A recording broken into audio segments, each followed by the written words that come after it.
La palabra de Dios es viva y poderosa, más cortante que toda espada de dos filos y penetra hasta lo más profundo del alma y el espíritu. Escudriña los pensamientos y las intenciones del corazón. Presentamos su programa Palabra Viva. Escuchemos el mensaje de hoy a través del pastor Munir Chiquie.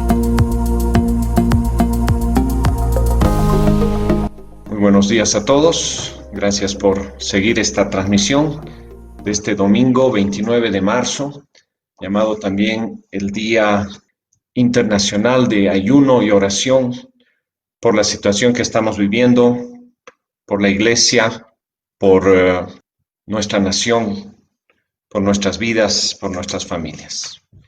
Vamos a iniciar este tiempo con una palabra de oración.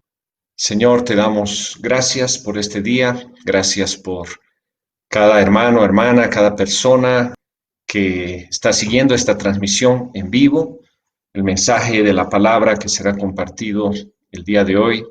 Gracias porque tu palabra es lumbrera a nuestro camino, tu palabra es luz en nuestras vidas, sécase la hierba, se marchita la flor, mas la palabra permanece para siempre. Bendice esta palabra que será compartida y este tiempo de oración. En el nombre de Jesús, amén. Vamos a abrir nuestras Biblias, amados hermanos, en el libro de Isaías, capítulo 26. Hemos anunciado la exposición de esta preciosa palabra del Señor en Isaías, capítulo 26. Incluso les hemos pedido por medio de esta página el que ustedes puedan dar lectura a esta preciosa palabra de Dios. Y algunos están enfatizando en el versículo 20, que habla de nuestras casas, justamente, y dice: ve a tu casa, pueblo mío, y pon cerrojo a tus puertas, escóndete por un breve tiempo hasta que haya pasado el enojo del Señor. Seguramente usted ha escuchado este texto y ha escuchado varias interpretaciones sobre esto, incluso sobre lo que estamos viviendo en este tiempo, pero vamos a darle una interpretación, un sentido completo a este precioso texto de Isaías 26. Vuelvo a leer, dice: ve a tu casa, pueblo mío, y pon cerrojo a tus puertas, escóndete por un breve tiempo hasta que haya pasado el enojo del Señor. Ese texto, verso 20 de Isaías 26, es parte de un contexto, es parte de un cántico de confianza en el Señor. A este cántico le vamos a llamar el cántico de la ciudad de Dios versus la ciudad del hombre.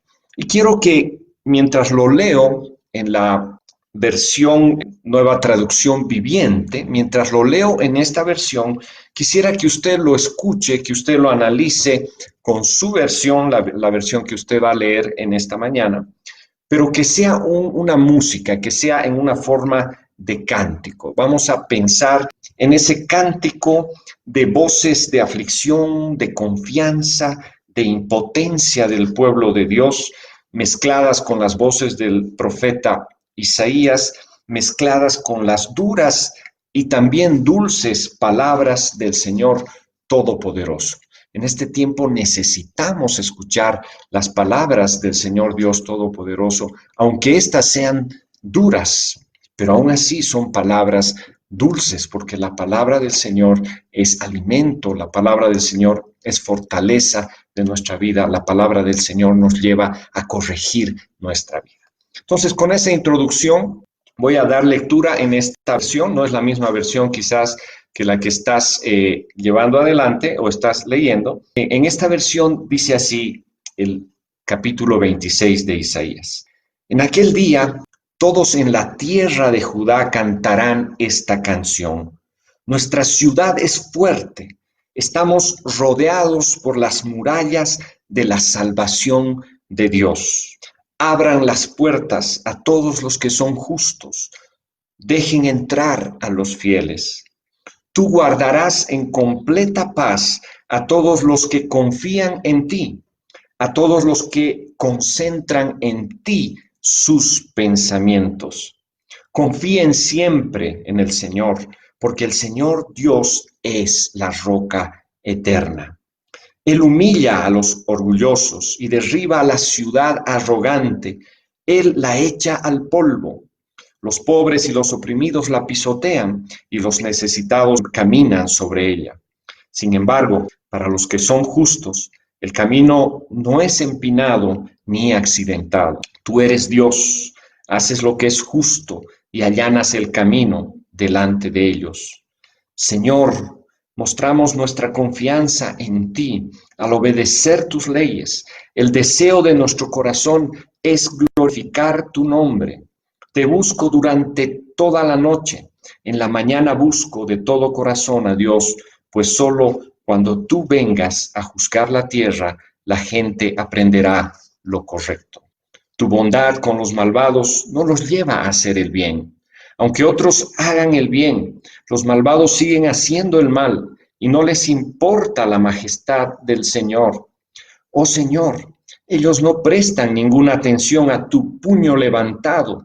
Demuéstrales tu fervor por defender a tu pueblo. Entonces quedarán avergonzados, que tu fuego consuma a tus enemigos. Señor, tú nos concederás la paz.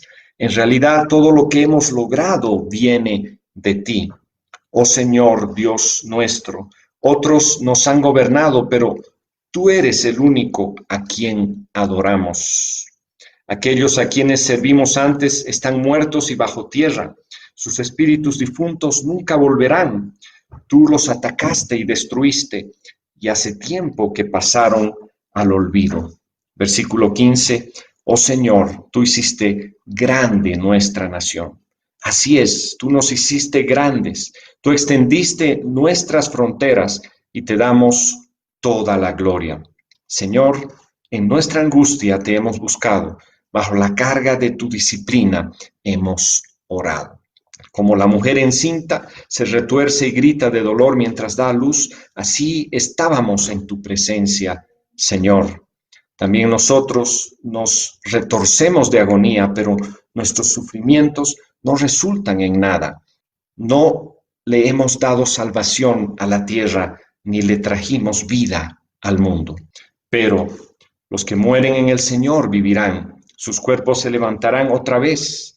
Los que duermen en la tierra se levantarán y cantarán de alegría, pues tu luz que da vida descenderá como el rocío sobre tu pueblo en el lugar de los muertos. Ve a tu casa, pueblo mío, y pon cerrojo a tus puertas. Escóndete por breve tiempo hasta que haya pasado el enojo del Señor. Miren, el Señor viene del cielo para castigar a la gente de la tierra por sus pecados. La tierra no seguirá escondiendo a los asesinados, los sacará a la vista de todos. ¡Wow! 21 versículos en este precioso texto de la palabra. Muchas cosas hemos visto aquí, un precioso cántico con esas voces de aflicción, de confianza del profeta, pero también entremezcladas con la voz de Dios, que es dulce y es dura en momentos. Pero para poder entender lo que estamos leyendo, que en una primera lectura quizás hay mucha información y cosas que quizás no hemos entendido, vamos a ir verso por verso analizando esta preciosa palabra. Pero vamos a ver primero un poco la estructura de este pasaje para poder entenderlo mejor. Por un lado tenemos a los justos que protagonizan la ciudad fuerte o la ciudad de Dios. Vamos a ver después a qué nos referimos cuando hablamos de la ciudad de Dios.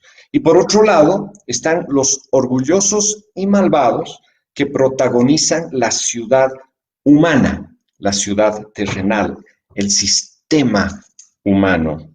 Vamos a ver las características de ambos sistemas o de ambas ciudades. Entonces, la ciudad de Dios y sus moradores, vamos a ver en los primeros textos, por ejemplo, la confianza y paz de los justos, el camino de los justos. Luego vamos a analizar la ciudad del hombre y sus moradores, Y ahí vemos la humillación de los orgullosos, el camino de los orgullosos y malvados, y finalmente un tercer aspecto que es la esperanza de los justos. Primero, la oración de los justos, la impotencia de los justos y la intervención de Dios. Entonces está la ciudad de Dios, el reino de Dios, está la ciudad humana, es decir, el sistema humano en el que estamos viviendo, y está la esperanza de los justos. Y vamos a ver cómo la ciudad de Dios y la ciudad humana se encuentran en este tiempo bajo la intervención de Dios. Entonces vamos a ir desarrollando verso a verso. En el versículo 1, vuelvo a leer, dice: en aquel día todos en la tierra de Judá cantarán esta canción. Nuestra ciudad es fuerte.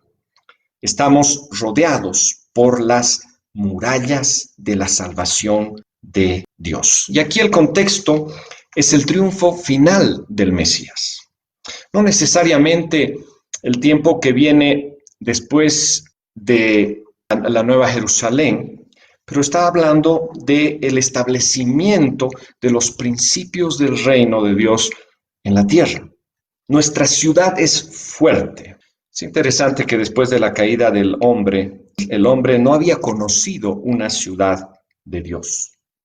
En el relato de Génesis vemos que las ciudades que se formaron posteriormente se formaron ya alejadas de Dios. No se tiene un relato en el Génesis de una ciudad de Dios en la tierra. En el siglo V, un teólogo muy grande en aquel entonces, Agustín de Hipona, escribió un libro titulado La ciudad de Dios. En él trató de explicar cómo se relacionaba la caída del Imperio Romano con el reino de Dios. Es interesante que un imperio tan grande, tan poderoso como el Imperio Romano, que también Dios usó en un tiempo para la extensión del cristianismo. Sin embargo, todo ese imperio cayó y muchos echaron la culpa al cristianismo por la caída de ese gran imperio. Y ahí Agustín de Hipona escribe este libro, La ciudad de Dios, donde hace una explicación de por qué cae el sistema del mundo. ¿Por qué cae la ciudad humana? Porque está basada en fundamentos que no son los fundamentos de la palabra de Dios. Entonces, Isaías escribe acerca de la ciudad de Dios cuando dice: fuerte ciudad tenemos. La fuerte ciudad es el reino de Dios, a diferencia de la ciudad del hombre, que es el sistema del hombre. El Señor Jesús ya nos habló de esto cuando dijo en Mateo 6:33, mas buscad primeramente el reino de Dios y su justicia, y todas estas cosas os serán añadidas. Es la justicia del reino de Dios. Entonces, si vamos entendiendo lo que el verso 1 nos está diciendo cuando habla de que tenemos una ciudad fuerte en el contexto del ideal de Dios, que en el futuro será la Nueva Jerusalén, que en el futuro será el gobierno del Señor sobre la tierra, el gobierno físico concreto de Dios sobre la tierra luego de su segunda venida. Sin embargo, ya es el gobierno del Señor en nuestras vidas. Esa es la ciudad de Dios. Y todo aquel que busca primero el reino de Dios y su justicia, la justicia del reino, entonces puede establecer la ciudad de Dios en medio de la ciudad humana. Pero también este verso 1 nos habla de las murallas de salvación. Dice, estamos en esa ciudad de Dios, en ese espacio que mientras tanto comparten los justos con los orgullosos, porque aquí vemos a dos grupos en ese lugar de confianza, en ese lugar llamado la ciudad de Dios. Las murallas, los muros son los muros de salvación de Dios. Y se ha visto en este tiempo que las murallas, que el sistema de la ciudad del hombre tenía como fortaleza muchas cosas que hoy ya no son ninguna fortaleza. Se han invertido los valores. La muralla china, por ejemplo, no protegió la invasión de un virus. La economía mundial basada en los criterios humanos, en los criterios del mercado, en los indicadores económicos, fracasa frente a una pandemia. La fuerza bélica y armamentista queda sin fortaleza. La diferencia entre pobres, entre ricos, la derecha, la izquierda, ¿cuántos muros que el hombre piensa que son seguros no lo son? Quiero que pienses, ¿qué es seguro hoy? ¿Qué es seguro? ¿Tu trabajo? ¿El capital? ¿Qué es seguro el día de hoy? ¿Qué es esa muralla que nosotros pensábamos era una muralla de protección a nuestra vida? Pero en la ciudad de Dios, en la ciudad a la cual tú estás siendo llamado a ser uno de los justos, la muralla es la muralla de salvación de Dios. Vamos al verso 2 y 3, la confianza y paz de los justos. Lo voy a leer nuevamente en esta versión. Dice el verso 2, abran las puertas a todos los que son justos, dejen entrar a los fieles. Y en otra versión dice, dejen entrar a los guardadores de verdades. Y cuando hablamos de aquí del justo y del malvado, no estamos hablando del buenito y del malo. No estamos hablando de que hay una casta especial de personas que cree ser adecuada, que cree ser buena, que cree ser aceptable. Porque el concepto de la justicia está en Dios, no está en nosotros. Cuando dice, dejen entrar a los justos, habla de que la justicia depende de Dios, y eso lo vamos a desarrollar un poco más adelante, porque vemos que el Señor también prueba al justo. Luego la segunda frase de este texto, los guardadores de verdades, la justicia relacionada con los guardadores de verdades. No es guardar una religión, no es guardar aspectos externos y sin importancia. Guardadores de verdades es volver a los asuntos esenciales de la vida que están en la palabra de Dios, el diseño original de nuestra vida, el diseño original de la familia. Estuve pensando estos días en el pueblo de Israel y cuando el Señor los sacó de su tierra por 70 años, si usted no sabía por qué 70 años, y resulta que durante 490 años el pueblo de Israel no había hecho reposar la tierra en el año sabático. Cada 7 años, cada 6 años, el séptimo tenía que reposar la tierra. Por 490 años, el pueblo de Israel no obedeció este mandato de la palabra de Dios, del Señor, este consejo sabio de hacer reposar la tierra. Les faltó la fe para entender que un año cada 7 años la tierra tenía que descansar. ¿Y qué hizo el Señor? Los sacó a través de una invasión extranjera por 70 años, un año por cada 7 años, durante 490 años. 70 años que el Señor se cobró la falta de fe y de obediencia del pueblo. Y pensamos nosotros, ¿qué puede ser tan grande, tan duro, que nos concentre a nosotros como familias en nuestros hogares para desarrollar nuestros vínculos, para orar, para clamar, para confiar en Dios, para ser responsables? Versículo 3, tú guardarás en completa paz o en perfecta paz a todos los que confían en ti, a todos los que concentran en ti sus pensamientos. Y el versículo 4 dice, confíen siempre en el Señor, porque el Señor Dios es la roca eterna. Otra versión dice, tú guardarás en completa paz aquel cuyo pensamiento en ti persevera, porque en ti ha confiado. Confiad en Jehová perpetuamente, porque en Jehová el Señor está la fortaleza de los siglos.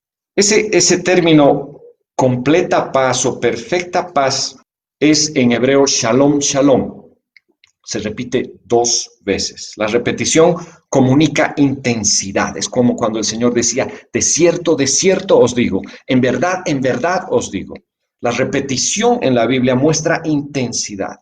No es solo un shalom, es 2 shalom. Shalom, shalom hace que en el español se traduzca perfecta paz. Una paz que no depende de las circunstancias. Una paz que, como vamos a ver más adelante, tiene a nuestros pensamientos en el Señor.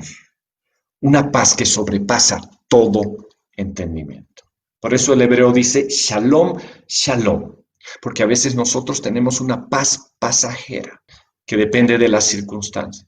O a veces nos concentramos en nuestra angustia, en nuestro dolor.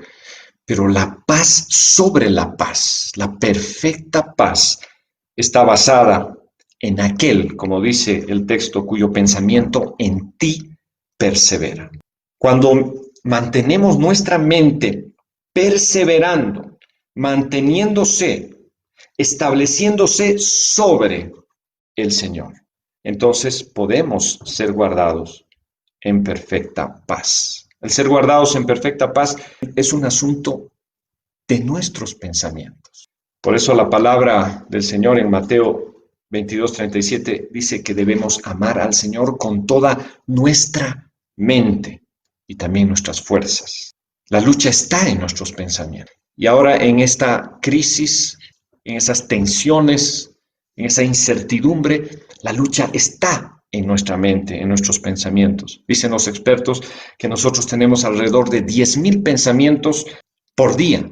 ¿Cuántos de esos pensamientos están minando negativamente nuestro corazón? Por eso en Romanos 12:2 dice que somos transformados por medio de la renovación de nuestro entendimiento. Eso está en la palabra de Dios. Tenemos que ser renovados. Por eso en Corintios y Filipenses, Pablo dice que podemos tener la mente de Cristo. Y cuando hablamos de la mente de Cristo, vemos una mente renovada, una mente que estaba en las cosas de Dios. Entonces, para ser guardados en esa paz perfecta, nuestra mente debe permanecer. Aquel cuyo pensamiento en ti persevera. Esta palabra permanecer o esta palabra perseverar en el hebreo da la idea de apuntalar, apoyarse en algo o tomar control de algo, resistir, establecerse, aguantar, apoyar, aferrarse, sustentarse, sostenerse. Entonces, amado hermano, el tener esa perfecta paz tiene un costo, tiene un pedido de Dios. Nuestra mente no puede venir e ir ocasionalmente en las cosas de Dios, tiene que permanecer. ¿Por qué? Porque en ti he confiado. Si mi mente permanece en Cristo, mi confianza está firme. Él es la fortaleza de los siglos. No es que Él tiene fortaleza, Él es la fortaleza de los siglos. Por eso los muros de la ciudad de Dios son muros de salvación. Son muros basados en Dios, quien es la fortaleza de los siglos. Espero que no sea tan complejo este texto y es necesario que lo vayas viendo en la palabra. Repito, estamos describiendo la ciudad de Dios y la ciudad humana, sistema humana, y los moradores y sus características, tanto de la ciudad de Dios y los moradores de la ciudad humana. El texto lo llama los justos y los orgullosos o los malvados. Pero aquí no estamos hablando del bueno o el malo, el religioso y el no religioso. Estamos hablando de aquellos cuyo corazón están en los principios del reino, en la justicia del reino. El versículo 7, 8 y 9 hace un relato del camino de los justos. Voy a leer, dice así, verso 7, sin embargo, para los que son justos, el camino no es empinado ni accidentado. Tú eres Dios, haces lo que es justo y allanas el camino delante de ellos. Señor, mostramos nuestra confianza en ti al obedecer tus leyes. El deseo de nuestro corazón es glorificar tu nombre. Te busco durante toda la noche, en la madrugada busco de todo corazón a Dios, pues solo cuando tú vengas a juzgar la tierra, la gente aprenderá lo correcto. Aquí empieza a mostrarse la frustración del justo, del habitante de la ciudad de Dios. Pero antes de leer los textos que hablan realmente de su frustración, que están más adelante, aquí muestra la actitud del justo. ¿Usted cree que el justo es el que hace buenos puntos, el que trata de hacer el bien? Pero realmente el justo es el que vive en la justicia de Dios que comienza en la sangre de Jesucristo derramada en la cruz del Calvario. En otra versión, estos 3 versos dice, el camino del justo es rectitud. Tú eres recto, está hablando de Dios. Pesas el camino del justo. También en el camino de tus juicios, oh Jehová, te hemos esperado. Tu nombre y tu memoria son el deseo de nuestra alma. Con mi alma te he deseado en la noche. Y en tanto que me dure el espíritu dentro de mí, madrugaré a buscarte, porque luego que hay juicios tuyos en la tierra, los moradores del mundo aprenden justicia. Es muy importante que entendamos que podemos estar en la justicia de Dios, en la ciudad de Dios, o podemos ser alcanzados por la justicia de Dios estando en la ciudad humana. Nosotros decidimos, cada uno decide. Quiero entrar en la justicia a través de la sangre, a través de la disciplina del Señor, a través de la búsqueda del Señor en mi vida, o seré parte de la intervención de la justicia de Dios en otros términos. Usted ve que Dios habla en 2 tonos en este texto precioso. En un tono de gracia, de amor, de misericordia, cuando le dice, pueblo mío, entra a tu aposento, pero también habla en un tono fuerte. Pero tú dirás, yo no quiero estar en el grupo al que el Señor va a tener que intervenir a su manera. Yo quiero que Él intervenga primero en mi propia vida para vivir la justicia de Dios en mi vida.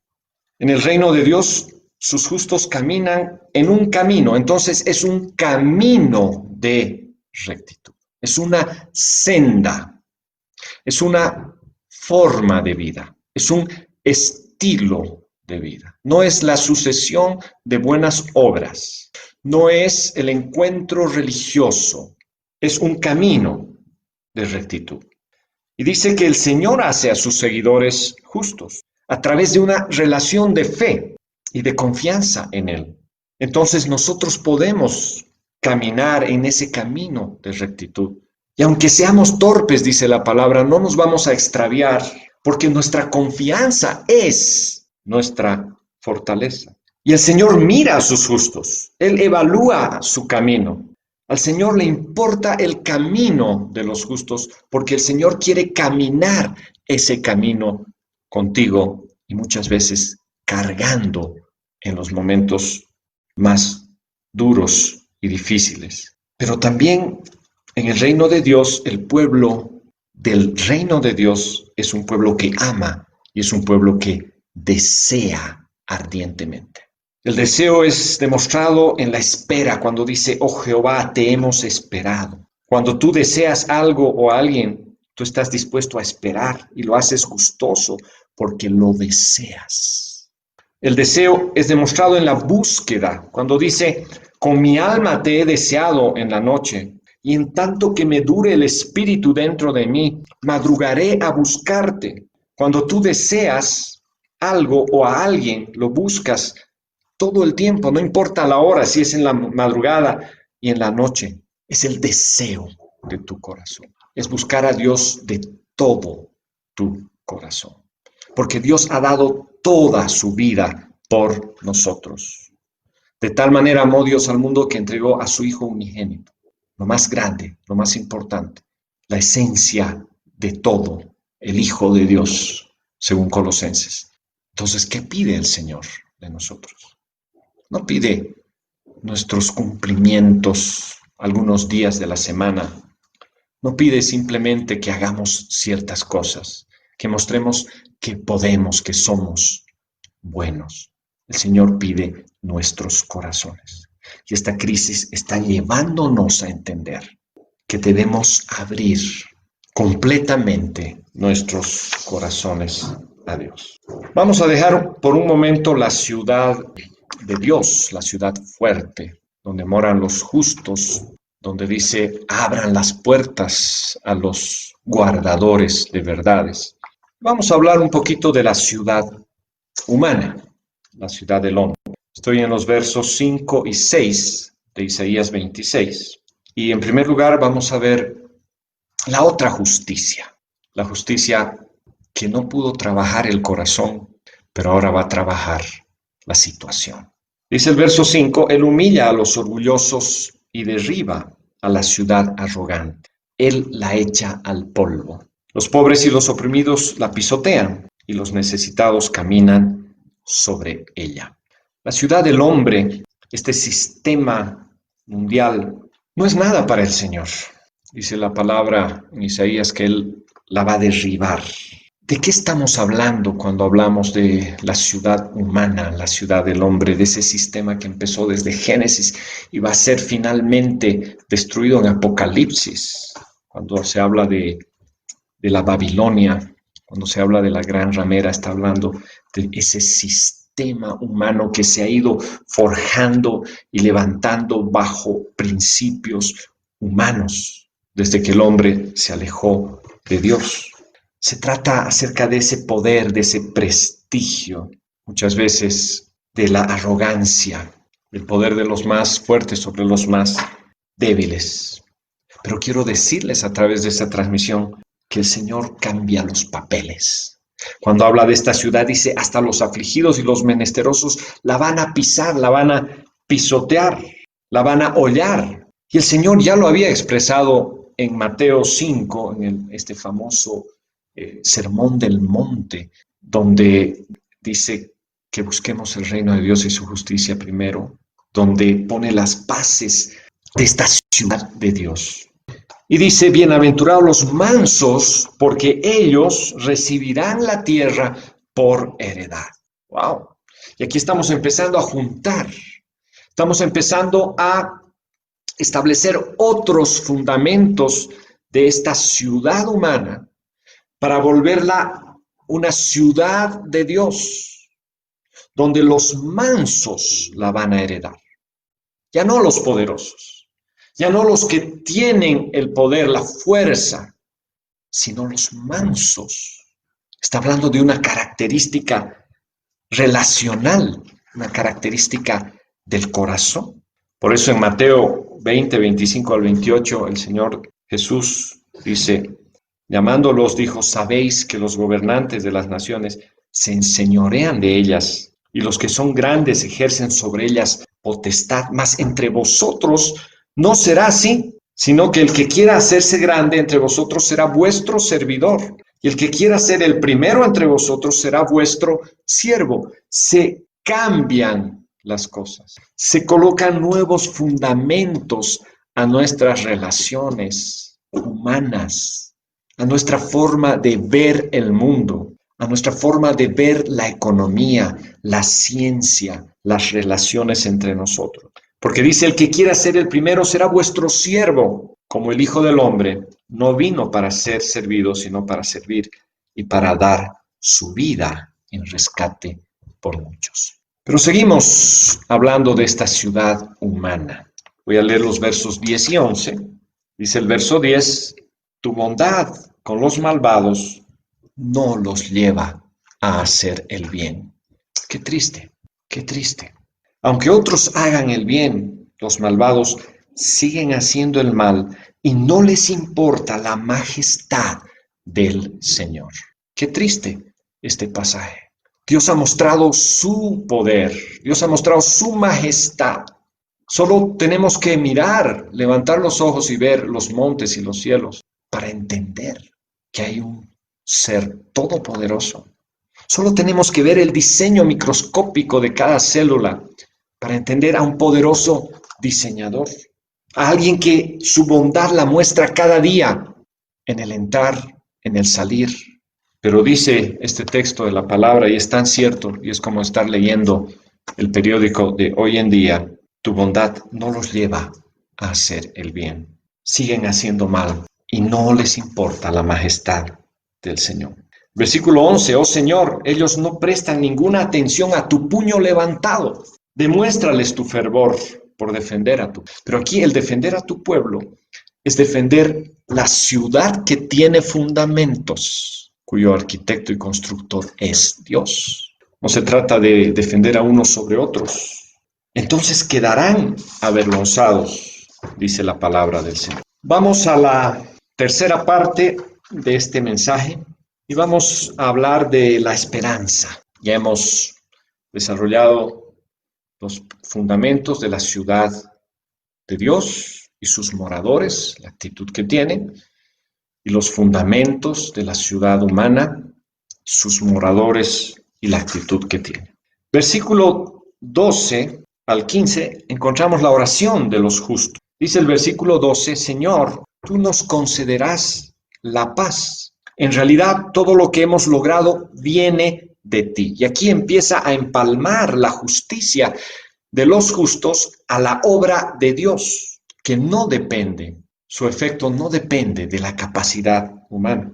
Otra versión dice, Jehová, tú nos darás paz porque también hiciste en nosotros todas nuestras obras. Es como si Isaías estuviera leyendo Efesios capítulo 2, 8 al 10, cuando el apóstol Pablo dice, por gracia sois salvos por medio de la fe. Y esto no es de vosotros, pues es don de Dios, no por obras, para que nadie se gloríe, porque somos hechura suya, creados en Cristo Jesús para buenas obras, las cuales Dios preparó de antemano para que anduviésemos en ellas. Incluso nuestras buenas obras son obras que Él ha hecho en nosotros. Y por eso les decía hace un momento que el justo no es justo en su propia justicia. Lo que hace es creer y entregar. Lo que hace es desear que Dios obre en su vida, para que nadie se gloríe. La salvación, ese muro de salvación, no es por obras, es por la gracia. Versículo 13 dice, oh Señor, Dios nuestro, otros nos han gobernado, pero tú eres el único a quien adoramos. Y en el contexto que escribe Isaías, está diciendo que el pueblo, la ciudad de Dios había sido permanentemente gobernada por la ciudad humana. Otra versión dice, Jehová, Dios nuestro, otros señores fuera de ti se han enseñoreado de nosotros. Idolatría. El corazón humilde se arrepiente de su idolatría. Mira la locura de su idolatría pasada. Tenemos que entender que dioses modernos se han enseñoreado de nosotros hoy. Otros nos han gobernado, pero nosotros mismos hemos dejado gobernar nuestro corazón, nuestra vida, por nuestros propios dioses, por nuestra propia idolatría. Idolatría a nosotros mismos, idolatría a nuestro trabajo, idolatría a personas, idolatría a cosas en nuestra vida. Volvamos a esta oración que dice, si otros han gobernado, tú eres el único a quien nosotros adoramos. Pero aquí el profeta dice en el verso 14, aquellos a quienes servimos antes están muertos y bajo tierra. Sus espíritus difuntos nunca volverán. Tú los atacaste y los destruiste. y hace tiempo que pasaron al olvido. Y esto es una palabra en esperanza, porque más adelante vamos a ver que cuando los justos se sienten impotentes porque no tiene efecto su vida en la ciudad humana, entonces interviene Dios de una manera que solo Él puede intervenir, en sus propios términos. Lo vamos a ver eso más adelante.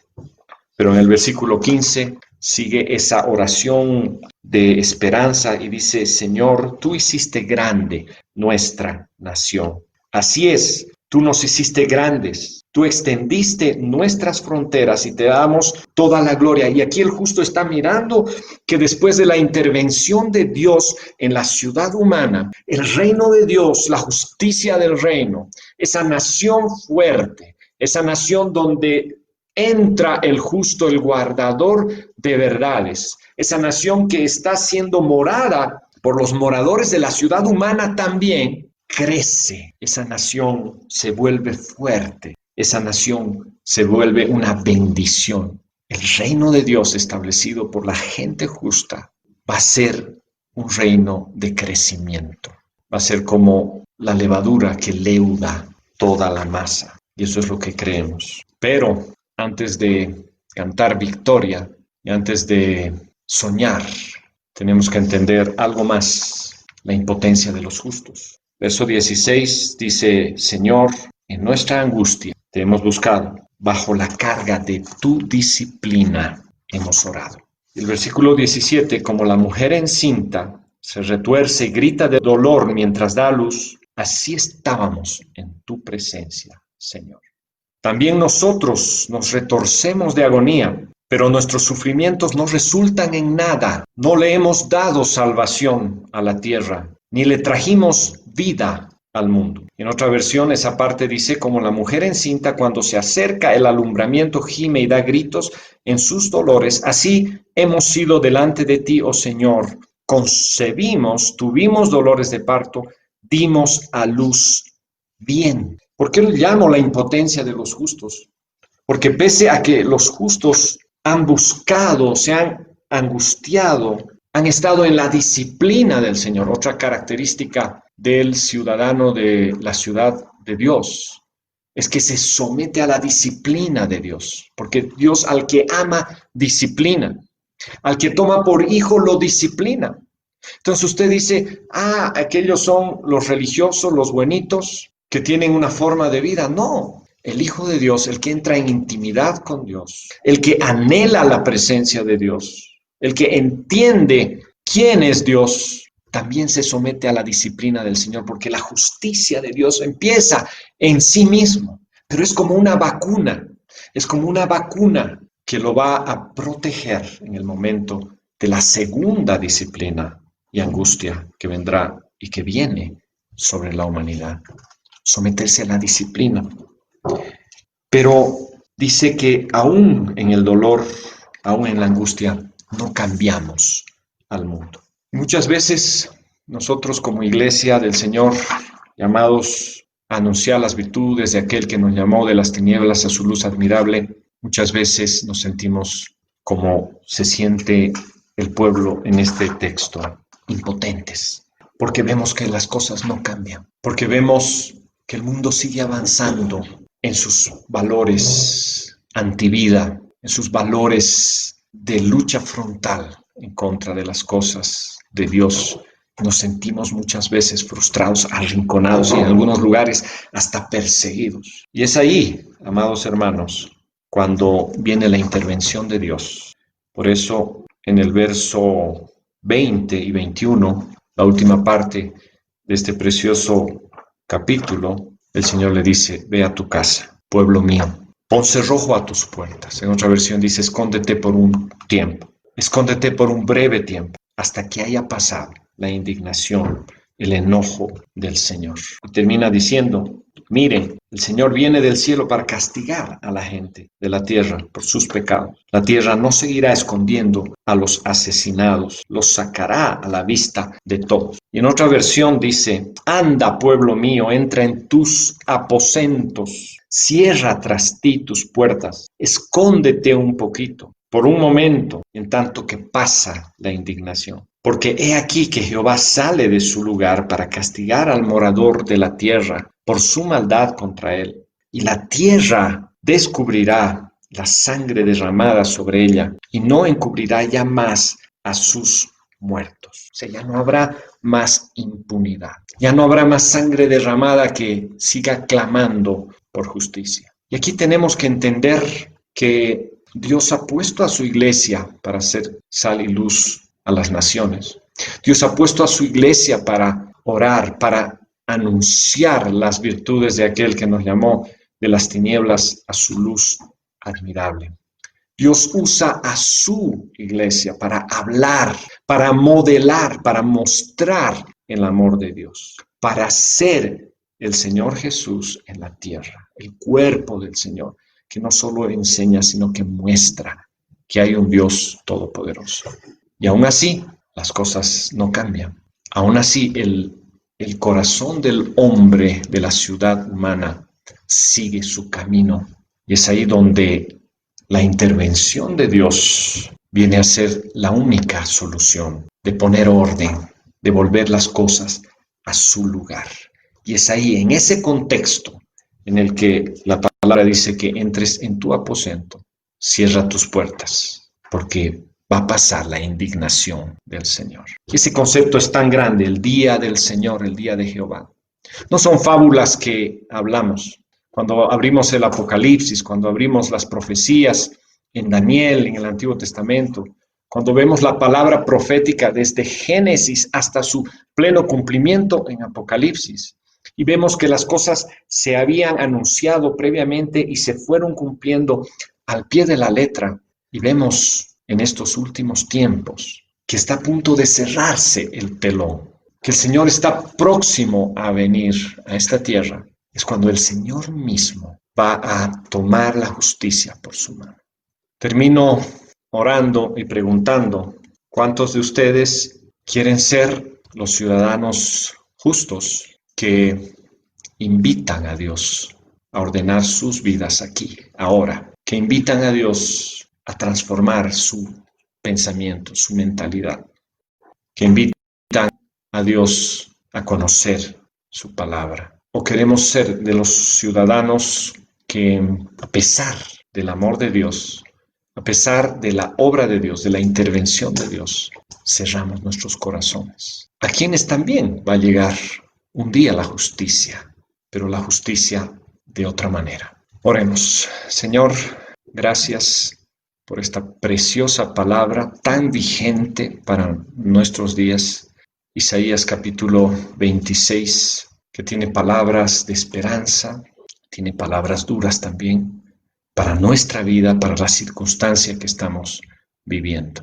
Yo te entrego a cada persona, a cada vida que ha escuchado esta palabra, que tú, Señor, completes la obra, que esta palabra caiga en buena tierra, que dé fruto a 30, 60, 100 por. Si tú estás escuchando y quieres hacer esta oración y entregar tu corazón en reconciliación con Dios, repite esta oración. Señor Jesús, abro mi corazón a ti esta mañana. Gracias porque has hablado a mi vida. Gracias porque has mostrado mi corazón. Me arrepiento de toda mi vida pasada y quiero que tú obres salvación, sanidad, restauración en mi vida. Te entrego mi corazón. En el nombre de Jesús. Amén. Amén. Para terminar, en este día de ayuno a nivel mundial y oración, y también en Bolivia, vamos a hacer una oración por la situación de nuestro país en base a las peticiones que hemos estado compartiendo.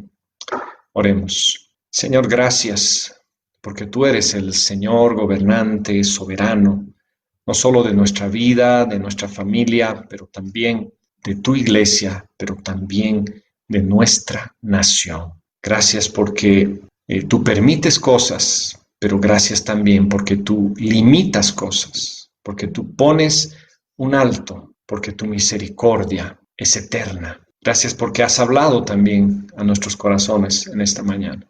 Te rogamos, tengas misericordia de nuestra nación. Te pedimos que tú te reveles a cada corazón, a cada familia en nuestra nación. Da sabiduría a las autoridades, Señor, para llevar adelante esta crisis de salud. Que tú pares, Señor, todo contagio en el nombre de Jesús. Guardes cada familia, cada persona, aún los más vulnerables.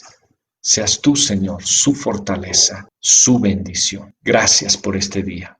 En el nombre de Jesús. Amén. Que el Señor los bendiga. La paz de Dios sea con tu vida, con tu familia, con nuestra nación.